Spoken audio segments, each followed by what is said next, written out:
예수 그리스도로 우리 하나님 말씀 증거하겠습니다. 오늘 이 시간에는 구약 2과 애굽에서 구원하신 하나님이라는 제목으로 같이 말씀 보도록 하겠습니다. 본문의 내용이 좀 깁니다. 7장 1절에서부터 14장 31절까지입니다. 그래서 그냥 다 읽지 않고 또 여러분들이 또 좀 이따 분반하면서 살펴볼 내용이기 때문에 그냥 이렇게 중요한 그런 골자만 말씀을 드리도록 하겠습니다.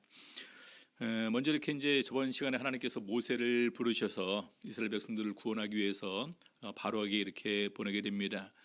근데 바로에게 요구를 한 결과는 더욱더 이렇게 이스라엘 백성들에 대한 이런 고역이 가중되게 되었고 더욱더 큰 핍박과 고통이 이렇게 이제 더해지다 보니까 모세를 원망하기도 하는 이런 일이 이렇게 이제 발생하게 됩니다. 그리고 그런 가운데서 이 바로는 쉽게 이렇게 이스라엘 백성들을 보내려고 하질 않겠죠.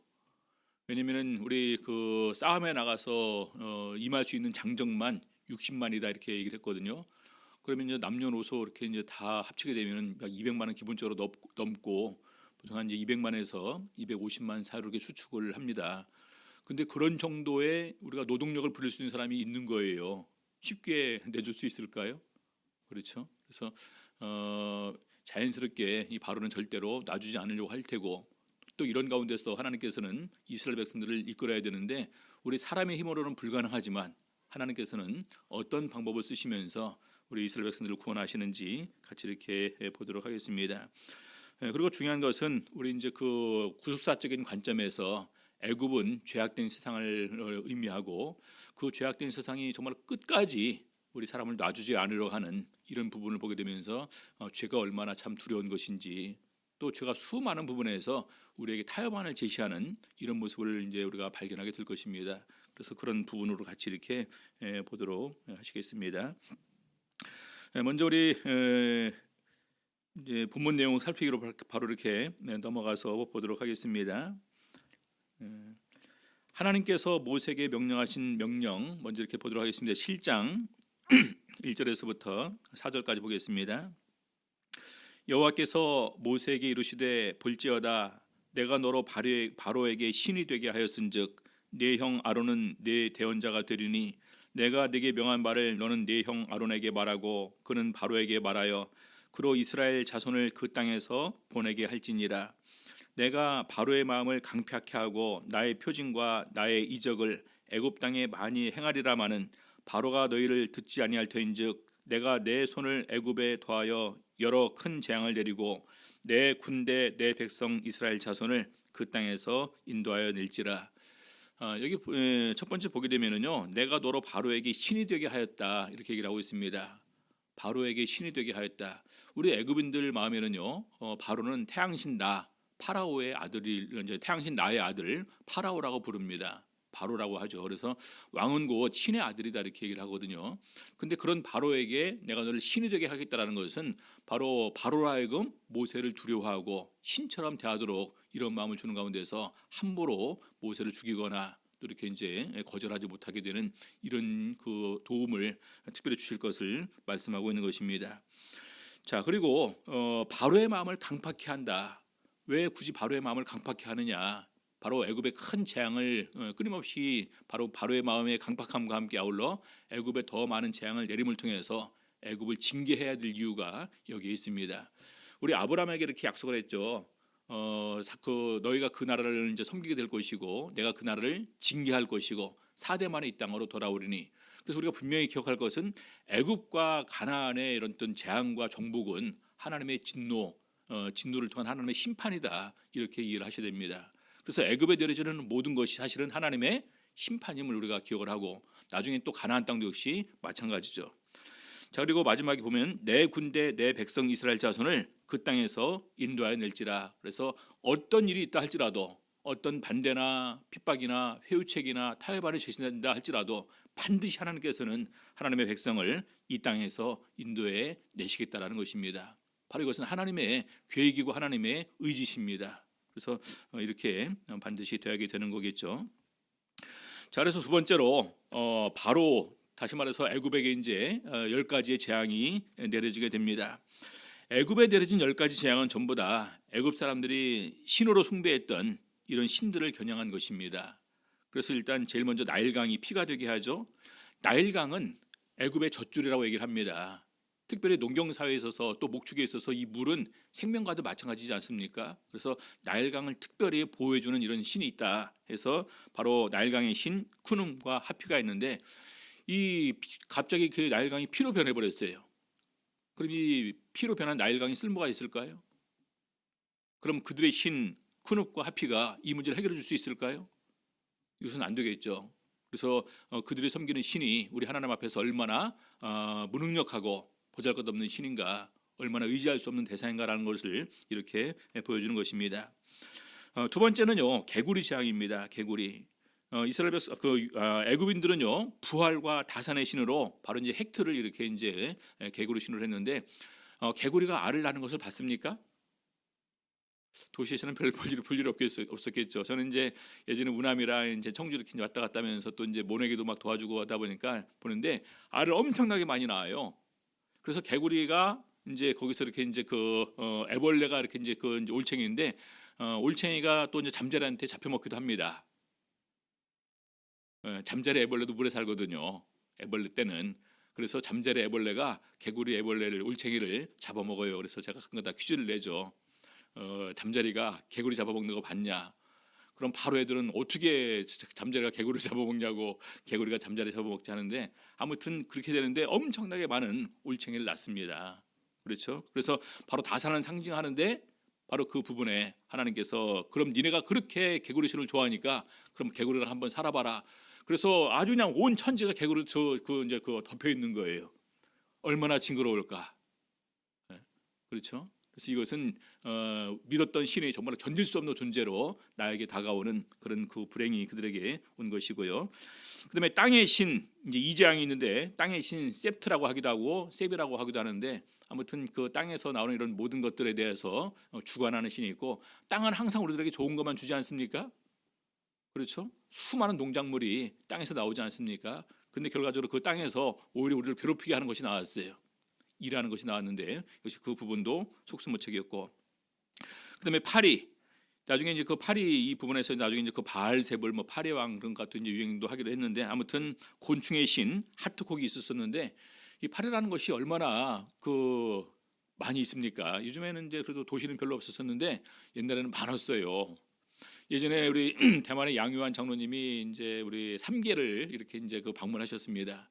근데 삼계는 화장실이 이렇게 이제 밖에 있잖아요. 외부에. 그래서 이제 화장실에 들어가 보니까 파리가 엄청나게 많아요. 근데 밥을 먹을 때가 됐는데 어디서 또 그 파리들 다 날아온 거예요. 나중에 얘기 듣기로 끝까지 거의 밥에 반찬 아니 밥은 모르고 그냥 파리가 앉았던 이 부분에는 손을 안 대셨다라는 말을 이렇게 들은 적이 있었습니다. 아무튼 그런 그 파리의 이런 신. 그다음에 이제 악질은 이제 주로 이제 짐승들 가축들에 이제 발생하는 신인데 황소의 신 아피스를 섬겼는데 그걸 가지고 거기에 대한 이런 또 이제 재앙. 그다음에 독종 이런 수많은 어떤 그런 그 독종들이 사람이랑 가축들에 이제 물어서 먼저 종기가 나고 뭐 진물이 나고 그런 것들. 그래서 의술의 신 이모탭과 타이폰이 있었고요. 그다음에 이제 우박 하늘에서 이제 우박이 들어지는데 이제 하늘의 신 누트와 수가 있었었는데 전혀 이런 부분들 뭐 이제 존재하지 못했고 나중에 메뚜기 곤충 재앙과 그다음에 이제 곤충 재앙을 예방하는 뭐 이제 세라피아가 있었었는데 메뚜기가 한번 지나가게 되면은요 모든 농작물이 초토화됩니다. 그래서 바로 이제 그런 재앙들. 그다음에 흑암은 태양신 그들이 섬기는 태양신 나에 대한 이런 바로 이제 그 심판이었었고요. 그리고 이제 장자 죽음 생명의 신, 이시스 이렇게 됐는데 여러분들 애굽의 이런 신들 말고 우리가 그리스 로마 신화 이렇게 읽어본 적이 있습니까? 뭐 제우스, 뭐 주피터, 뭐 서로 갖고 굉장히 많이 있지 않습니까? 한때 저도 재밌어서 막 이렇게 이제 어렸을 때 읽어본 적은 있지만 아무튼 이런 그런 모든 신들 우리 사람들은 전부 다 그런 부분에 신성이 깃들어 있다라고 생각을 합니다. 근데 그 중에서도 가장 큰 신이 둘이에요. 하나는 생명을 주관하는 신이고 두 번째는 태양신입니다. 공통적으로 신화를 보면 그래요. 그렇죠? 그래서 마지막 9번째, 10번째 재앙이 바로 이제 태양신과 그다음에 생명을 주관하는 이런 부분에 관해서 이렇게 징계를 심판을 내리시는데 애굽에 있는 모든 신들이 이 부분에 대해서 이렇게 저항도 못하고 이렇게 이제 그 하나님의 심판을 받을 수밖에 없었던 것입니다. 자, 그래서 이런 10가지 재앙을 내리신 목적을 우리가 정리를 해보니까 첫 번째는요, 바로에게 형벌을 가하기 위해서, 그리고 애굽 사람으로 하나님을 알게 하기 위해서, 그들이 비로소 내가 여호와인 줄을 알리라라는 부분을 계속해서 이렇게 강조를 하십니다. 세 번째, 애굽 사람의 모든 거짓 신을 멸하시기 위해서, 그래서 이 세상에 오직 참 하나님은 한 분밖에 없으시다라는 사실을 증거하기 위해서.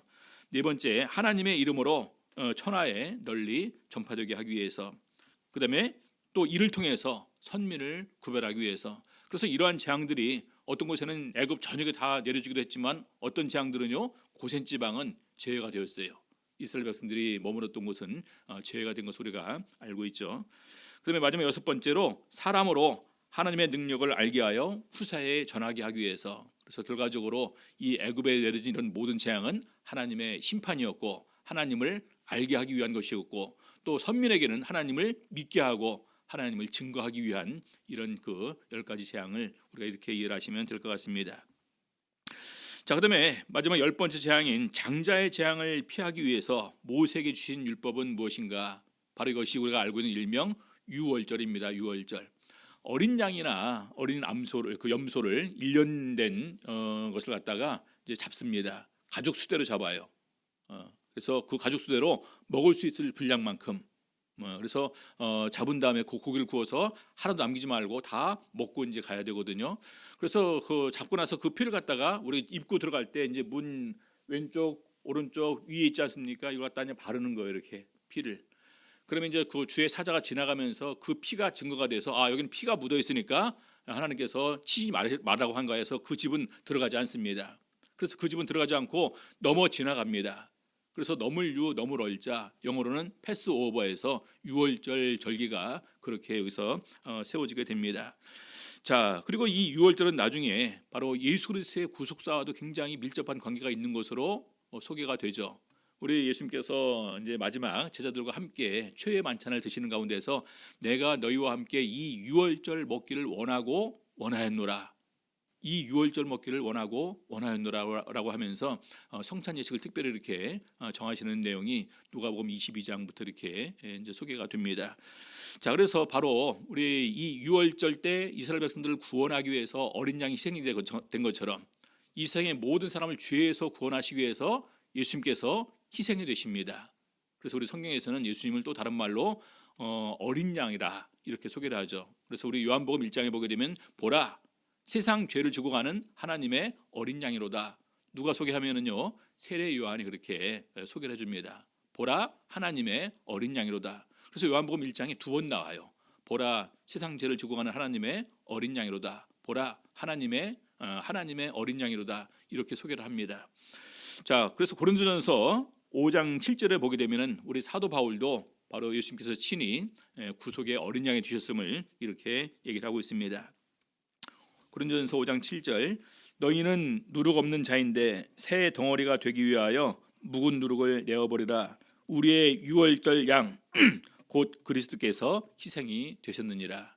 그래서 이 묵은 누룩을 내어버리라는 것은 바로 우리에게 거룩한 삶을 추구하는 이런 부분을 우리에게 이제 강조를 하면서 바로 우리 거룩한 삶을 추구하게 하기 위해서 우리를 죄에서 구원하시고 우리를 대신해서 희생하신 바로 어린 양 같은 예수 그리스도를 이렇게 소개를 하고 있습니다.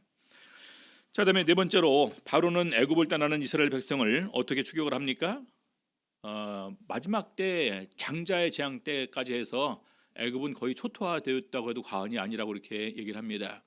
애굽이 굉장히 그때 당시에는 가장 강력한 국가 중에 하나이지 않았습니까? 그렇죠? 그래서 이것이 이제 그 옛 애굽이라고 이렇게 이제 보통 얘기를 하기도 하는데, 이때 이런 그 마지막 남았던 이런 그 이런 군사력까지도 홍해에 이렇게 수장됨을 통해서 애굽의 국력이 거의 멸망할 정도까지 쇠퇴했다, 이렇게 얘기를 합니다. 자, 근데 그럼에도 불구하고 끝까지 이들을 놓지 않으려고 하는 이런 바로의 마음을 보게 되면서 정말로 우리가 죄의 포로가 되었을 때, 마귀의 권세 아래 있을 때 끝까지 마귀랑 죄가 우리를 놔주려고 하지 않는다라는 부분을 우리가 더욱더 경각심을 가지고 두렵게 생각을 해야 되는 것입니다. 우리 베드로전서 5장 8절에도 근신하라 깨어라 너희 대적 마귀가 우는 사자같이 두루다니며 삼킬 자를 찾나니. 마귀가 한번 잡으면 놓아줄까요? 쉽지 않죠. 바로가 우리를 갖다 놓지 않으려고 하는 것처럼 마찬가지로 마귀도 끝까지 우리를 놓지 않으려고 할 것입니다. 그래서 우리 보니까 선민 이스라엘 백성을 끝까지 놓지 않으려고 하는 바로의 마음이 여기 표현이 되는데, 이것이 바로의 위협이기도 하고 회유이기도 하고 거기다가 타협안이기도 합니다. 그래서 오늘날 우리 수많은 이런 죄악들이 역시 똑같은 이런 내용으로 우리에게 타협안을 제시하기도 합니다. 보니까요, 바로가 하나님을 인정하지 않고 오히려 고역을 가중시킵니다. 우리 사람들은 몸이 힘들어지고 피곤하고 괴로우면은요 그냥 타협하고 싶은 마음이 들어가지 않습니까? 그렇죠? 그러니까 백성들이 너희 때문에 우리가 더 힘들고 더욱더 고통스럽고 더욱더 어려운 일을 겪게 됐다. 이네가 왜 괜히 와서 우리가 더 힘들게 하느냐. 오히려 이 부분 때문에 모세와 아론을 원망하는 이스라엘 백성들이 있었던 것을 우리는 압니다. 자, 두 번째는요, 너희는 가서 이 땅에서 너희 하나님께 희생을 드리라. 뭘 굳이 광야까지 가냐? 굉장히 먼 거리인데 직선 거리로 라암셋에서 미디안까지 600km였습니다. 저번에 제가 지도 보여드렸죠, 저번 시간에. 그렇죠? 근데 뭘 거기까지 가냐? 거기다가 수많은 사람들이 있는데. 그래서 여기서 이 땅에서 너희 하나님께 희생을 드리라라는 것은 그냥 죄악된 세상에서 그냥 타협해서 살면서 하나님 섬길 때는 섬기고 죄악된 세상에서 향락을 누릴 때는 누리고 이렇게 그냥 다도 좋지 않겠냐. 그래서 이런들 어떠하리 저런들 어떠하리 이 부분과 같은 것입니다. 자, 세 번째는요, 그럼 가기는 가는데 멀리는 가지 말라. 이 말은 뭡니까? 멀리 가지 않으면요 언제든지 돌아올 수 있어요. 언제든지. 우리가 보통 신앙생활 하면서도 내가 정말로 이 환경을 바꿔야지만 신앙생활 제대로 하겠다 싶은 마음이 들어갈 때가 있을 것입니다. 남자들은 그럴 때 갔다 올 수 있는 곳이 있죠. K대라는 곳. 그렇죠? 군대. K대가 군대라고 하는데, 아무튼 이제 군대를 갔다 오시는데 군대 갔다 와서도 역시 나름대로 다시 그러는 상황으로 들어가게 되면 어떻게 됩니까? 어려워요. 그래서 우리가 그냥 바꾸려면 완전히 그 상황과 환경을 완전히 바꾸지 않으면 힘들다라는 생각이 들 때는 그것을 과감하게 우리가 포기하고 버릴 수가 있어야 되는 것입니다. 그다음에 네 번째로 보니까요, 너희 남자 장정만 가서 여호와를 섬기라. 그러면 가면 그냥 그 튼튼한 사람만 가면 되지 뭐 노인들, 어린애들, 부인들까지 다 데려가려고 하냐. 너희 남자들만 가라. 그럼 남자들이 갔다가 그냥 가버릴까요? 아이들이 있고 아내 있고 부모 있는 곳에 돌아와야죠. 그렇죠? 끝까지 이것은 가지 말게 방해하는 거죠. 그다음에 다섯 번째로 너희 양과 앙이라고 하는데 너희 양과 소는 머물러 두고 가라. 그러면 결과적으로 이제 하나님께 제사를 드리려면 뭐가 필요합니까? 양과 소가 필요하잖아요. 그래서 이런 것을 보게 되면서 정말 집요할 정도로 우리 신앙을 방해하는 이런 모습을 보게 되는데, 우리가 이런 부분에서 교훈을 삼아야 돼요. 오늘날 내가 신앙생활을 하려고 하는데 끝까지 내 발목을 잡고 놓아주려고 하지 않는 것이 어떤 종류의 것들이 있는가? 이것은 자기 자신이 제일 잘 알지 않을까요? 그래서 우리가 그것을 과감하게 다 끊어버리고 버릴 수가 있어야 될 것입니다. 자, 마지막 일단 다섯 번째 질문이네요. 하나님은 이스라엘 백성을 어떻게 구원해 주십니까? 사실은 마지막 구원은 홍해 바다를 건너물 통해서 이제 구원을 완성했다 이렇게 얘기를 할 수가 있을 것입니다. 앞에는 홍해 바다, 뒤에는 애굽의 군병, 이러지도 저러지도 못하는 가운데에서 하나님께 부르짖으니까 하나님께서 모세에게 말씀하십니다. 어찌해서 너는 내게 부르짖느냐? 어떻게 하라는 얘기예요? 이 정도까지 왔으면 네가 믿음을 가지고 딱 이제 하라고 해야 되는데 거기까지는 아직까지 모세의 믿음이 완벽하게 이렇게 가지는 못했죠. 그래서 하나님께서 다시 모세에게 명령을 내려서 지팡이로 홍해 바다를 치게 하고 홍해 바다가 갈라지게 됩니다. 240만 정도, 한 200만에서 200만 명 정도 한꺼번에 건너가야 될 바다예요. 근데 지금 이제 저번에 보니까 우리 이제 그 창조과학회 김명현 교수가 이제 그 발표한 거랑 거기다가 떨기나무라는 이런 책을 보니까 실제적으로 그 수심이 1km예요. 근데 거기만 얕아요. 지금도 거기 지도에는 나사에서 이렇게 찍은 지도에는 거기가 표현이 된다고 하고, 거기만 모래턱이 이렇게 뭐 이렇게 이제 그 삼각주처럼 쭉 돼 있고 200만 명이 충분히 머물 수 있는 그런 공간이 거기에 이렇게 확장돼 있다 이렇게 얘기를 하게 됩니다. 그래서 진실로 이 홍해 바다가 이제 진실이었다고 얘기하는데, 중요한 것은 이 홍해 바다가 오늘날 예수 그리스도의 구속을 예표하는데 뭘 예표하느냐? 세례를 예표한다라는 것입니다. 세례. 자, 고린도전서 10장 1절 2절 보겠습니다. 형제들아, 너희가 알지 못하기를 내가 원치 아니하노니 우리 조상들이 다 구름 아래에 있고. 여러분, 이 구름 아래에 있고를 굳이 언급을 합니다. 그렇죠? 이유가 있겠죠. 그냥 우리 조상들이 다 홍해바다 건넜고 그래도 되지 않습니까? 자, 구름 아래 있고 바다 가운데로 지나며 이 구름은 뭘 의미하냐면 물을 의미하는 거예요. 그래서 물이 위에 있었고 다 바다 가운데로 지난다 그래서 완전히 다 물속에 잠겨서 지나갔다라는 의미로 침례를 의미합니다. 그리고 이때 건넌 사람들이 누구였습니까? 이스라엘 민족에게 속한 모든 사람들이 다 건너갔다는 거예요. 노인들이 있었고 유아들도 있었고 심지어는 거기에 이방인들도 있었습니다. 그래서 함께 다 건너갔다는 얘기겠죠. 그래서 구원은 가족 구원입니다. 가족 구원. 가까운 데 물어볼 때가 있어요. 유아 세례의 근거를 얘기를 할 때 우리가 이 부분을 얘기를 하기도 합니다. 또 하나는 할례. 할례는 난지 8일 만에 할례를 행하거든요. 아무것도 모를 때. 그렇죠. 그래서 우리가 유아 세례 근거를 할 때 이 부분을 얘기를 하고 또 하나는 우리 노인들이 이제 그 나중에 보게 되면 교회를 안 나오시는 분들인데 치매가 있거나 나이가 들어서 판단력이 떨어지거나 그럴 때 또 병 가운데 계시거나 세례를 베풀려고 하잖아요. 어떤 근거로 세례를 베푸느냐 아무것도 모르는데 그럴 때 그분이 가족이기 때문에 이스라엘 백성들이 홍해 바다를 건너면서 어떤 생각을 하면서 건넜을까요? 이것이 우리에게 죄사함이 있고 구속이 있고 그런 거 알면서 건넜을까요? 단지 하나님의 위대하신 구원의 능력만 보면서 건넜을 뿐이었습니다. 그렇죠? 알고 걷는 건 아니지 않습니까? 그래서 마찬가지로 우리가 어른들, 유아들 이 부분을 갖다가 이 사람이 가족이기 때문에 예를 들어서 아브라함이 할례를 베풀 때요. 이제 아브라함은 그때는 저기가 없었어요. 이삭이 태어나기 전에 먼저 할례를 행했습니다. 근데 아브라함의 집에 있는 모든 종들까지도 다 할례를 받았어요. 이유는 뭡니까? 아브라함의 집에 있었던 이유 하나만으로. 그래서 아브라함의 집에 있는 이런 모든 권속이 다 아브라함의 믿음으로 함께 구원을 받게 되는 것처럼 오늘날 우리가 세례 받는 것도 역시 한 가족이기 때문에 이렇게 세례를 베풀게 되는 것입니다. 자, 더 깊이 생각해 보기 위해서는 이제 그 10가지 재앙과 홍해 이적은 바로 이제 애굽에 대한 징계. 아까 말씀드렸는데 한번 보시겠습니다. 창세기 15장 13절 14절. 여호와께서 아브라함에게 이르시되 너는 정령이 알라 네 자손이 이방에서 객이 되어 그들을 섬기겠고 그들은 400년 동안 네 자손을 괴롭게 하리니 그 섬기는 나라를 내가 징치할지며. 그래서 애굽에 내려진 10가지 재앙이 사실은 하나님의 징계였다. 뭐에 대한 징계였습니까? 애굽의 죄악에 대한 징계였다는 사실을 우리가 알 수가 있습니다. 자, 우리 생활 속에서 실천하기는 나중에 쭉 보시면서 바로 이제 여러분들이 이제 보시면 될 것 같고요. 아무튼 바로 이 애굽에서의 구원은 전적으로 우리 하나님의 은혜와 능력을 통해서 이렇게 이루어진 것이고 바로 애굽에 대한 이런 징계는 바로 하나님의 오래전부터 계획된 하나님의 심판의 계획이었다. 또 가나안 땅도 역시 마찬가지로 하나님의 심판의 계획이었음을 우리가 알게 될 때 이것을 모르게 되면은요 어떤 분들은 참 하나님은 잔인하시다. 다 진멸하라고 하지 않습니까? 진멸, 가나안 땅도 진멸, 7족속. 그래서 어떻게 그 사랑의 하나님이 다 죽이고 진멸하라고 하느냐? 근데 우리는 바로 이런 부분들을 통해서 하나님의 뜻을 깨닫게 될 때, 그것이 애굽과 가나안 땅에 대한 징계였구나, 심판이었구나라는 사실을 우리가 알게 되면서 이런 모든 것이 다 하나님의 그 섭리 아래 또 하나님의 구속계획 아래 있음을 우리가 인정하는 가운데에서 그 안에 있음을 우리가 더욱더 기뻐하고 감사하면서 신앙생활 하셔야 되겠습니다. 자, 찬양하시겠습니다. 487장 찬양하시겠습니다.